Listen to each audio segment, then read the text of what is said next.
Warning: the following podcast contains violent scenes that may be unsettling to some listeners. Listener discretion is advised. It starts with a taste. Knowingly or unknowingly from a cursed creature who has decided to curse you too. You find yourself in love, obsessed, and soon living an existence of servitude. Ghouls' fatal addiction Servitude takes place in the Twin Cities of Minnesota during the winter of 1988 and tells the tale of Keith, played by Becca, Lewis, played by Joaquim, and Dennis, played by Slovak, as they are tasked to track down a missing ghoul and are exposed to the darkness that surrounds them. If you would like to reach us, you can find us on Twitter at twin_cities_VTM or on Facebook at Twin Cities by Night. We hope you enjoy. So as the scream dies off, the camera cuts out as you hear it fall, like it was thrown to the ground. And the camera comes back on and see a man, that is Dustin, sitting with no shirt on, wearing some sweatpants. Looks like in the couch that you are standing in front of now, just sobbing, looking in the camera. And he's saying, I don't know what I've... And he's like trying to talk. And you see, and he's kind of hyperventilating a little bit. And he's like, well, I'm cursed. Why did I take that from him? What have I become? What have I become? What? And you see him like bawling into the camera. Again, tears are running down his face, like he can't even talk. And then you see him reach for like a little remote and he clicks it and turns off the camera again. I'm going to need all three of you to roll me a self-control roll, please. Difficulty 4.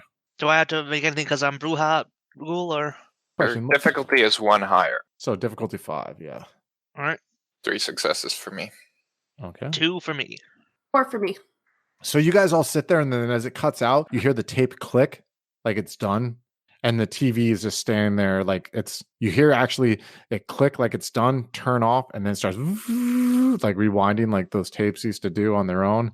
And you guys are left alone on your thoughts. Before we cut the scene to you guys, what's going on in your head, Dennis, right now that you are left in this awkward silence, hearing it record, standing next to these two strangers, and kind of like, like how you processing? What are you taking away from all that? This is a typical example of a postmodern artist taking things too far. And the composition of the piece was completely just everywhere, It's just too many things happening at once, There was no focus. The lighting was terrible. But there was some spark of passion there. He doesn't believe it's like a real tape or anything. Oh, so he's telling himself that he thinks this was just like some homemade cinema bullshit. Right. Like, oh, yeah. Okay, let me ask you this.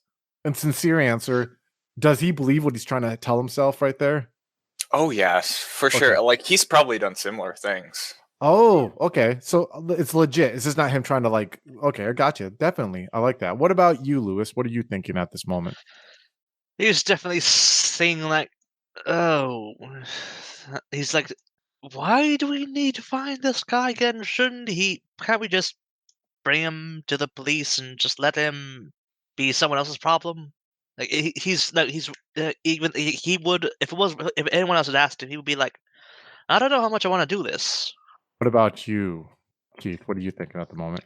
I'm staring at the screen where Dustin was last portrayed, and I'm thinking, what kind of monster is he?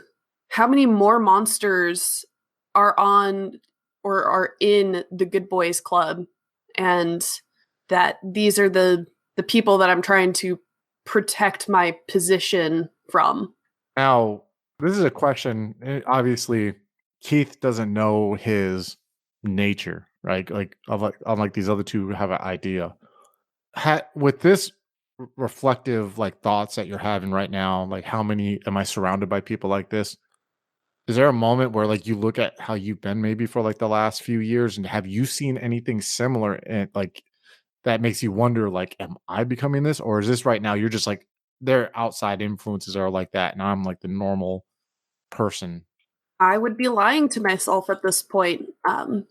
Since my focus is mostly on the business, I've taken that I got to do what I can to get ahead and have taken it to more of an exaggerated state, but not realizing it because it's been slowly morphing. And seeing the situation on the screen, well, there can be some similarities, just utterly refusing to see it because that's personal. That's personal life that he has going on. That has nothing to do with what I am. Plus, you are one who also has like a personal side of you that you have not shown to your peers. You know what I mean? That you too. So, yeah, it very well. Like, how many other sides do we all have? Our own other sides that we don't know about each other? And is this just like a weird dance that we all do in public? And who gains from it? Like, who's gaining from you guys wanting to portray yourselves to be like this too? That's like, I'm sure maybe another thought there. So you guys are left alone, standing there. Go ahead, scenes on you guys. I'll mention some of my critical thoughts on this At this point- contemporary piece. All right, and then Lewis turns to Dennis, is like, "Are you right in the head? That wasn't any decent drama I would ever see put. That Of I don't course, know what- it wasn't decent. It was terrible, but it's not entirely terrible, right? It's like, I don't know. It was Like, you could see- horrifying. Well, yeah, but that's the point of art, isn't it? Like, to evoke something in the viewer. art. Right? You call attacking someone art? I mean, it's obviously filmed fake. I just sort of like glance over at Keith and just glance back to Dennis, like, okay. And I think And we're that's when moving we, on. like Lewis would just sort of like, said like he crosses his arms, like his hackles are up now. Unless you, of course, knew Dustin to be a bit insane. At this point, I can't say I knew Dustin. This is nothing that I've seen from him before. I'm loath to say it, but we should look at the other tape. Go, tape number 2. So when you pop in the second tape and you hit play, you all are at first like the moment when Dennis's finger goes forward and hits the play button on the VHS and you hear and it starts spinning. You cut to a part where you see Dustin and he's having intercourse with 2 ladies. And you see like there's a moment where like he's in the middle of it and he's looking specifically at the camera. And you see a moment like where he's almost like his eyes go from like like he's like into what he's doing obviously and he's enjoying being recording. And there's this weird moment. And actually, I want you all to give me a perception and empathy roll, difficulty 6 if you could, please. I have 2 successes. I have 3. I have 5. You all see this, but I want to say this has a connection with you. And I'm going to explain, Dennis, how this has a Wait, connection. does this rely on vision? Yeah. 7 successes then. Okay. So I'm going to explain what they see, and then I'm going to explain how it impacts you, okay? So as you guys are watching him in the middle of intercourse, and like I said, he's looking at the camera. You could tell like he's getting some kind of enjoyment that he's like recording himself on camera. And you're getting the sense too, when you look at these women, that these probably aren't like prostitutes, like the last video that you saw. And there's a moment where he's looking at the camera, and you're just kind of like, oh, what a pretentious asshole. Like, like he's getting joy from what he's doing. But then you see this moment where like his face like just like saddens, and he's like looking at the camera.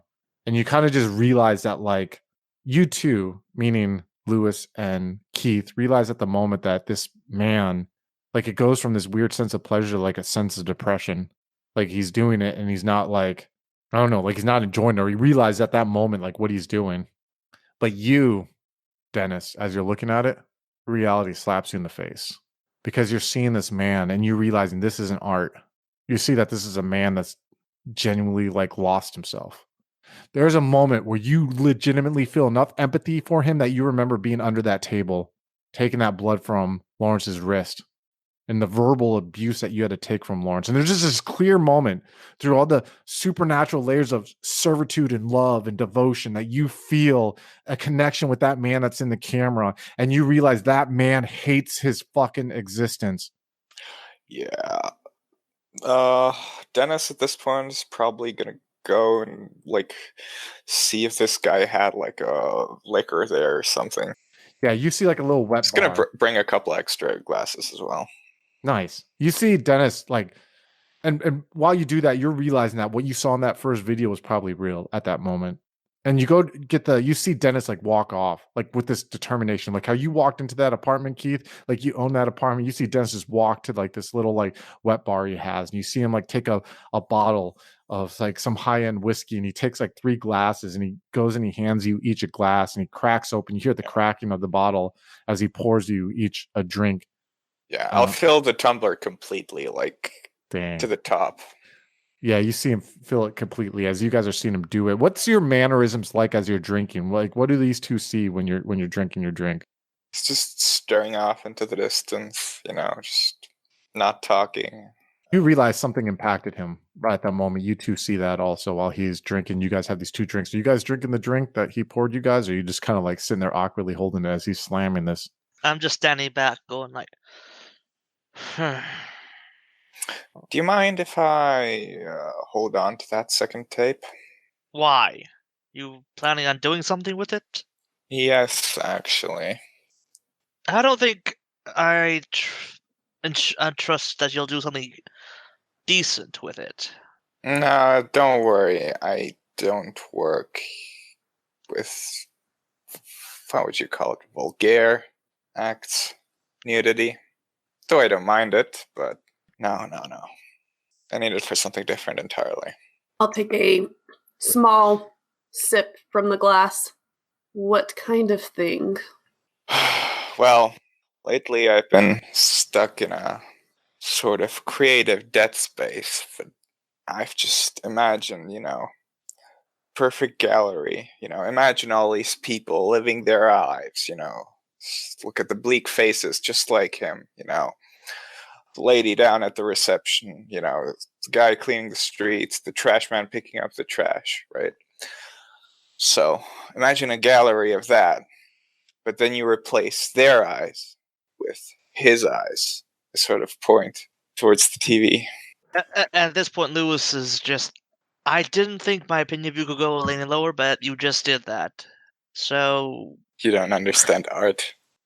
Give me a self-control roll, difficulty 4 right now, Dennis, because you just shared your passion and this man just like insulted it. 2 successes.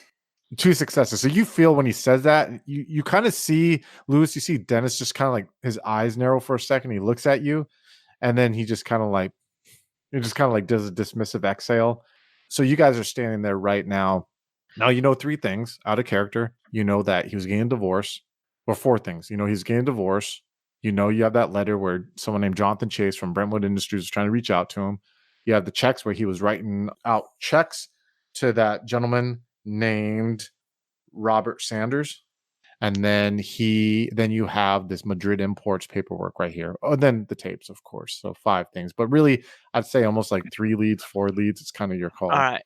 So I think the first thing we should do is I think we should call it this ex-wife of his. Just family is, even if he is going through whatever the hell that is, he might want to try to reach out to his kids or whatever or something. They might have an idea of where he might go or something, and she might have some idea.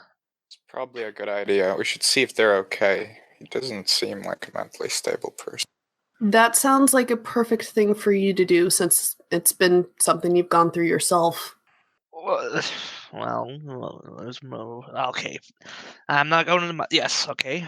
Is there a number around here for her, or is anything is... Yeah, you see it in the paperwork. There's a phone number listed in the paperwork. You got that. Is there anything else you other two are going to do, or? As soon as Lewis is distracted and moving off, Keith will gesture with his glass to the video, and Dennis, feel free to take it. And then he'll kind of just turn off and casually walk through the rest of the apartment. I'll make sure to dispose of it after. So we will go with you, Lewis. So Lewis, you see that he has a cordless phone, and you pick up the cordless phone and you dial the number. And it's about like 11 right now, 11 a.m. on a Saturday morning, soon to be afternoon. And you hear the ringing, and then on the third ring, you hear pickup. Hear hello? Hello, yes. Is this, what was the ex-wife's name? Mary. This is Mary? Yes, this is her speaking. Who is this? My name's Lewis. I just wanted to let you know, your ex-husband hasn't been seen for a number of weeks now. Have you had any contact with him? And you hear a pause, and you hear, and who are you? I'm Lewis. I'm a private investigator. I was just asked to look into this by some of his friends. I haven't seen my ex-husband in about 2 months now. Okay. So I noticed your divorce was told somewhat recent. There any hard feelings between you two? You hear this hesitancy, like you hear her lips like part a little bit over the phone, and she's like, "I'd feel a lot more comfortable talking about this in person than over the phone." Oh, I understand. And divorce, I went through it myself once. It can be such an ordeal. You could say that, definitely. Listen, you can come to this address, and she gives you an address like a suburb on the outskirts. All right. We can maybe you can come by and have some tea, some coffee. Does the hour sound good to Coffee. you? Yes. I would love some coffee. Okay. Thank you for taking time. Yes, I to just talk. feel more comfortable talking in person. I hope you understand. Oh, don't worry about it. Don't worry about it. Okay, I will see you in an hour then. Okay. Bye. Bye. You hear a click. Okay. So just got off with the ex-wife. Sounds pleasant. And I'm starting to, and from what I'm guessing, I'm going to say it was mostly because of what he did. That's why things got divorced. If way she acted was any indication. Well, Go. really surprised. And you find nothing else in the apartment, Keith. You find the fridge is empty. You definitely could tell like he hasn't been in here for a while. But like yeah, you don't find anything else of interest as you guys are three are standing there. All right, I guess so. I have an appointment with the ex-wife. Shouldn't be too hard. And do you have any leads you want to follow up on? Because as much as I don't really care for this person, we do need to find him because we were asked, and I don't want to disappoint him. Well, I wish I could help you there, but Well, what I guess I believe actually, yeah, that real estate guy. He definitely believed if you came to him asking for money, he definitely seemed like his type. And a reminder, it was checks written out to the real estate guy. But like yeah. I know I know I've seen him around a few places. I could give you an idea of where to look for him. Yeah, you definitely know the office of his company. Some shitty office space that's rented out. That's on the south side of Minneapolis. Yeah. I guess we could go check it out. Yeah, you can go check it out. You seem like definitely like his kind of people. He'll get too suspicious if I show up. We don't really see eye to eye that much.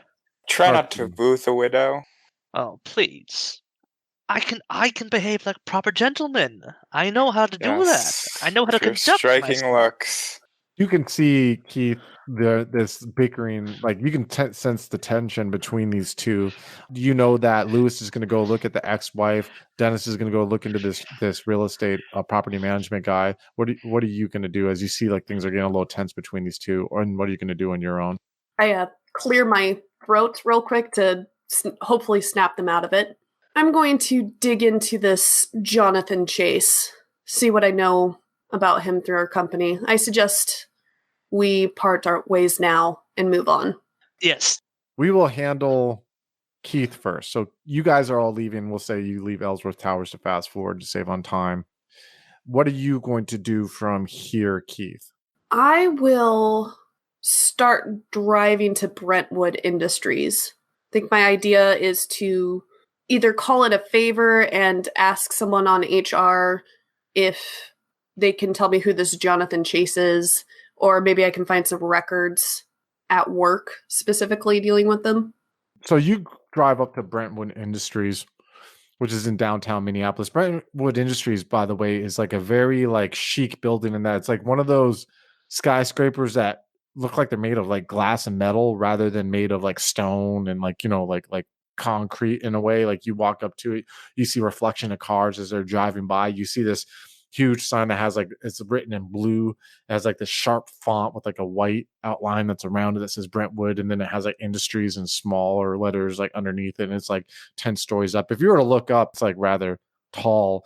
And you walk into the lobby of Brentwood Industries, and you, on the weekend, you know that there's people who like work in here who are coming to work on the weekend. That's just how it is. If you want to move ahead, you got to come to work at all times. So you walk in and you see like, you hear mumbling or whatever. And we'll say that you have like an office, like it's an outer office on like the 5th floor. You know, you have like a Rolodex, and you have a, you know, desk and a phone, and you have like a newer like IBM computer that's like kind of on there that you're kind of getting familiar with working with, but it's still like kind of like some new technology. But you're growing accustomed because you know that it's going to progress you in your career. And we'll say you go up to your office, and what are you going to do from there? Now, if you want to look into it, I could have you roll something. I could here's the things what you have on there. You have the phone number for him, for Jonathan Chase, on there.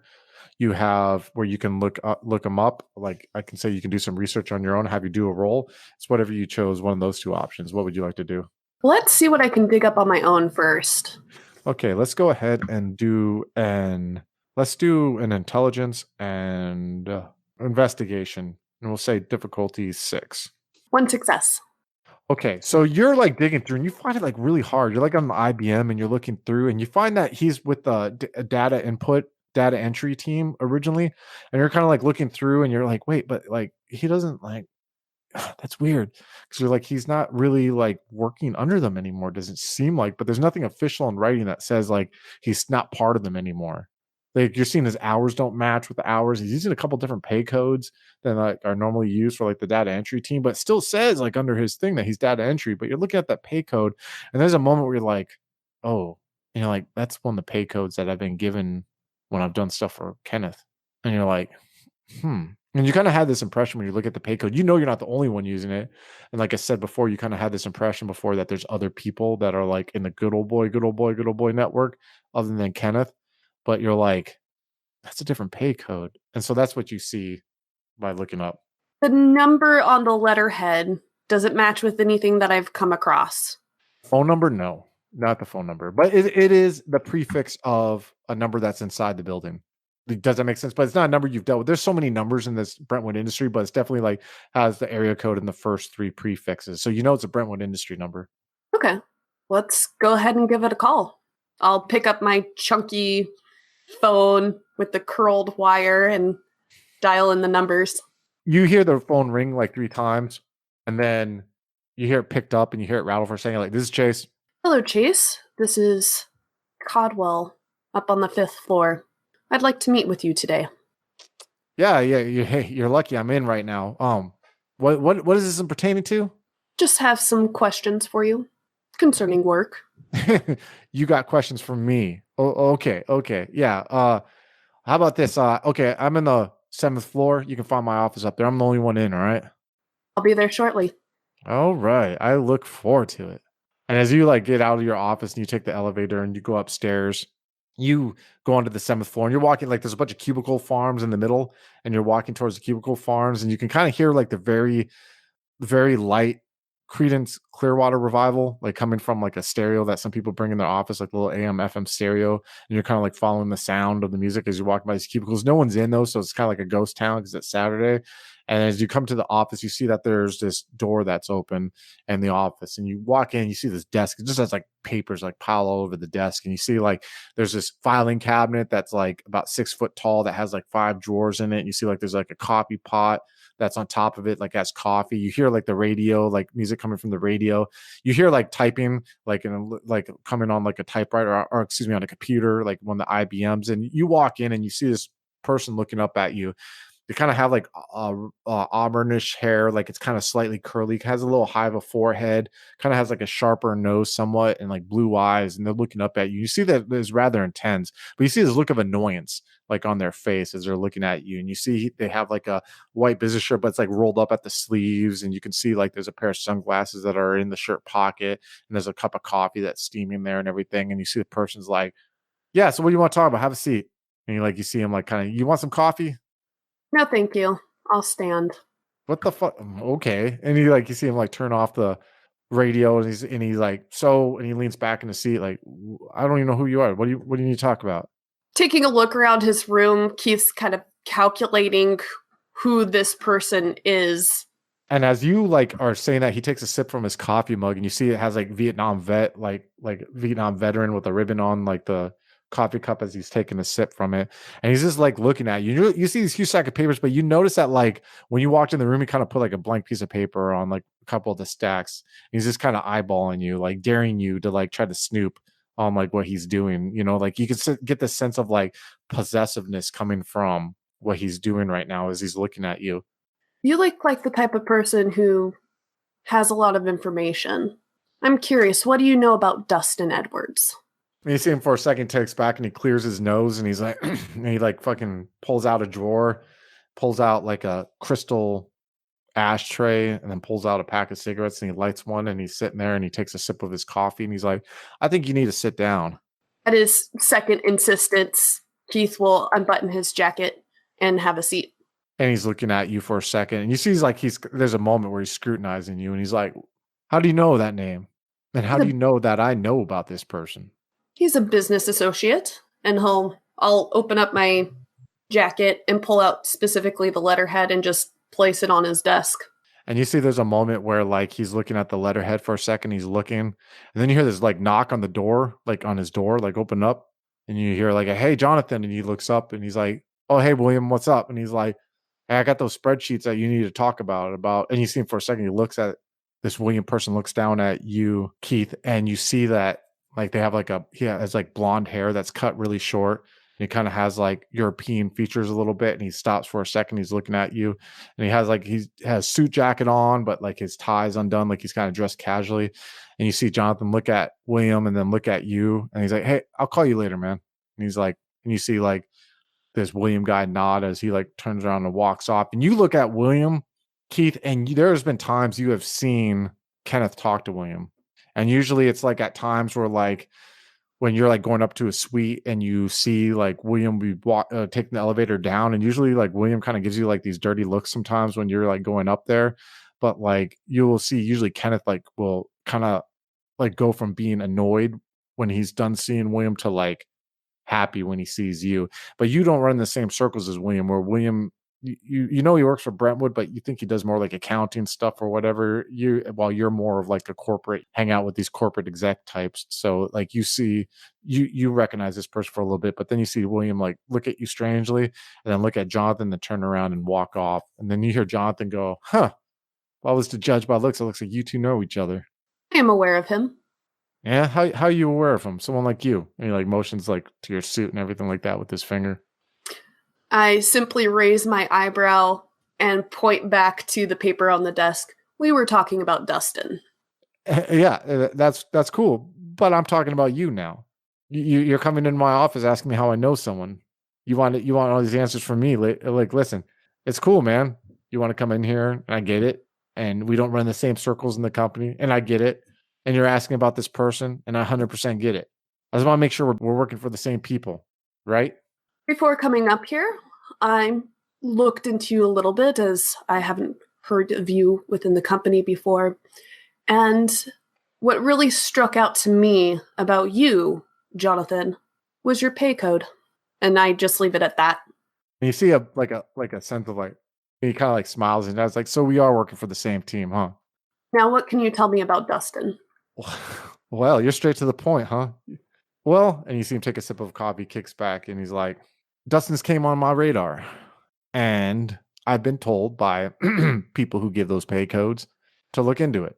I noticed some trends in my shitty fucking job I had before this of entering data. And me and others, like your pal there that you met, have been tasked to look into some shit involving the company. We think there's someone inside the company who's leaking secrets and maybe doing worse shit. But we're keeping this off the radar. Thus, me still being data entry and using a new pay code, if you catch my drift. What do you know about Dustin now? It's my turn, man. Don't go teasing me, not giving me anything in fucking return. That's not how this shit works, right? And all the movies I watch, it's usually now you give me something. Well, what I do know about Dustin is he often puts on a face around work, has an ex-wife, some kids, and is into some unfavorable after work activities. What, like hookers and blow, like all you fucking people do? Like what? Oh, that doesn't scare me. All right, I'm a big boy. I don't give a fuck what he does, like by himself. I need to get to the bottom of some shit. So let me rephrase my question here for you. Is there anything that you know about him that involves anything that could harm this fucking company? And let me tell you this, man. We are on the same pay code. And it's your fucking duty, right, for the good of the company to fucking tell people what's going on if someone can harm the company, right? You're just like that William guy. I mean, I don't know him from a fucking hole in the wall.